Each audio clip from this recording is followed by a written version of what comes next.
2019 pa yung gusto mong balikan na old post mo. So, this video po ay meron po akong i-share sa inyo na mabilis na paraan paano puntahan yon. Kaya, just keep on watching sa mga hindi pa po nakakaalam. Let's go! Po tayo sa ating profile. And then, scroll up lang po ng konti. Dito po sa What's on your mind, yung filters po, i-tap natin yung nasa upper right niya. And then, go to today. Ayan po, makikita natin dyan yung years and months na pwede natin i-adjust para balikan yung old post natin. So, kunyari po, ayan, 2024 na lang po. And then, sa pag-adjust po ng months is ganito lang naman, ayan, July.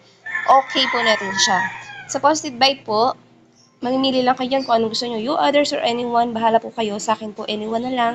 And then, sa privacy po, ganun lang din naman. So, all post na lang po natin para lahat po natin ay makita. Sa tag post po, ay wala po kayong gagalawin. Kaya, let's proceed po. Done.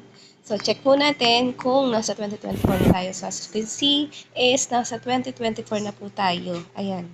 Ayan siya, guys. Ang tanong naman po, paano po siya balik sa date natin ngayon? So, filters lang din po ulit. Go to, and then yung today, itap po natin, tas done. Then, ayan po. 5 hours ago, yung short post ko po sa date natin ngayon.